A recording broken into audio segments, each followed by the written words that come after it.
SSC chairman স্পষ্ট উত্তর দেবেন কি করে? এসএসসি চেয়ারম্যান বা এসএসসি তখন হয়তো উনি চেয়ারম্যান ছিলেন না। এদের যে নিয়োগ প্রক্রিয়া শুরু থেকেই তো দুর্নীতি। যে পদ্ধতিতে ওরা ওএমআর শিট নির্বাচন, ওএমআর শিট যে দেখবে, যারা অ্যাসেস করবে তাদের যে নির্বাচন করা হচ্ছে, সেটাই তো একটা ঘোটালা। আদালতের নির্দেশটা পড়লে পরে তো এসএসসি চেয়ারম্যান বুঝতে পারতেন, কিন্তু আদালতের নির্দেশ পড়েন না, মুখ্যমন্ত্রীর মুখের দিকে তাকিয়ে থাকেন, এটাই সমস্যা। অযোগ্যদের বাদ দিলে সবাই কি যোগ্য? এই প্রশ্নের অবশ্য কোনো উত্তর নেই এসএসসির কাছে। আবার নতুন করে নিয়োগ করতে বলেছে আদালত। যারা চাকরি করছেন তাদেরও ফের পরীক্ষায় বসতে হবে। মূল্যায়ন বিতর্কেই ব্যাখ্যা স্কুল সার্ভিস কমিশনের।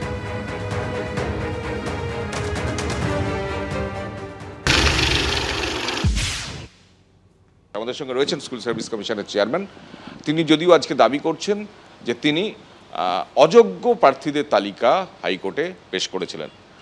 কিভাবে, কত সংখ্যায় পেশ করেছেন? আমরা 3টি হলফনামায় ডিসেম্বর মাসে, অর্থাৎ মূল হিয়ারিং শুরু হওয়ার আগেই 18 ডিসেম্বর, 20 ডিসেম্বর এবং 5 জানুয়ারি আমরা বিতর্কিত যারা প্রার্থী তাদের একটা তালিকা, একটা না একাধিক তালিকা আমরা প্রকাশ করেছি। অযোগ্য যারা অযোগ্য, বিতর্কিত, আমি বিতর্কিত কথাটাই ব্যবহার করছি, কারণ এদের মধ্যে কেউ কেউ আছেন যারা অন মেরিট, হয়তো পোস্ট এক্সপায়ারি হয়েছেন, কিন্তু স্ট্রিক্টলি অন মেরিট, এবং কোর্টেরও অর্ডারও আছে একটা দুটো ক্ষেত্রে। তা এই প্রার্থীদের তালিকা আমরা প্রকাশ করেছি। সংখ্যাটা কত? সংখ্যাটা হচ্ছে আমাদের মোট 5250। তাহলে 25,753 থেকে যদি আমি অযোগ্য 5,250-এর হিসেব দিচ্ছেন, বাকি সবাইকে যোগ্য বলতে আপনি তো তাহলে পাচ্ছেন না। না দেখুন, আমি এইভাবে ব্যাপারটা দেখছি না। আপনি এভাবে জিজ্ঞাসা করতে পারেন, প্রশ্নটা করতে পারেন, কিন্তু আমি এইভাবে কখনোই দেখি না।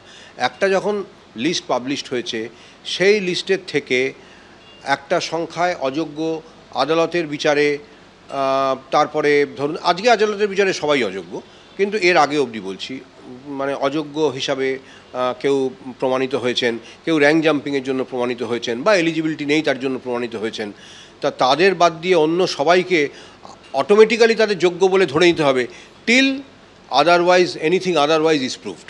সার্টিফাই করছেন না কেন? আমি সার্টিফাই কী করে করব? এটা কখনো সার্টিফাই করা যায় না। কিন্তু এই ওএমআরটা থাকলে কি এই সমস্যা হতো? আপনার কি মনে হয়? ওএমআরটা থাকলে আমি আবারও বলছি যে আইনি জটিলতা কমতো, কাজটা সহজতর হতো তা নয়। কারণ আমার 19 লক্ষ কি 20 লক্ষ স্ক্যান কপি ইভ্যালুয়েট করাটাও কঠিন। অরিজিনাল ওএমআর থাকলে সেটা স্ক্যান কপি, সেটাও কপি, মানে সেটাও ইভ্যালুয়েট করা কঠিন। যেটা সহজ হয় সেটা হচ্ছে আইনের চোখে সেটা অনেক গ্রহণযোগ্য হয়।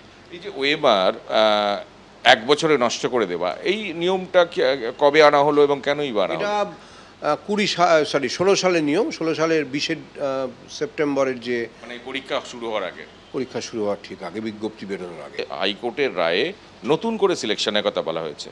এটা নিয়ে একটা কনফিউশন তৈরি হয়েছে, বিশেষত যারা চাকরি করেন তাদের ক্ষেত্রে, যারা চাকরি প্রার্থী তাদের ক্ষেত্রে, যে এটা কি হবে। মানে আপনিও তো লয়ারের সঙ্গে কথা বলেছেন এই রায় প্রকাশ্যে আসার পর, আপনার কি মনে হচ্ছে এইটা বলতে হাইকোর্টের রায়ে কি বোঝানো হয়েছে? আমরা তো ফ্রেশ সিলেকশন বলতে ফ্রেশ সিলেকশনই বুঝেছি, যে নতুন করে নিয়োগ করা, নতুন করে নিয়োগ করা।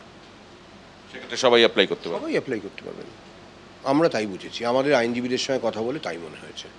Fresh selection means it should include the current applicants এবং যারা বাইরে থেকে আসতে চান তারা। মানে যারা এখন শিক্ষকতা করছেন তাদেরও নতুন করে পরীক্ষায় বসতে হবে। ফ্রেশ সিলেকশন মানে তাই বোঝায়। ক্যামেরায় সন্দীপ পালের সঙ্গে কৃষ্ণেন্দু অধিকারী, এবিপি আনন্দ, কলকাতা।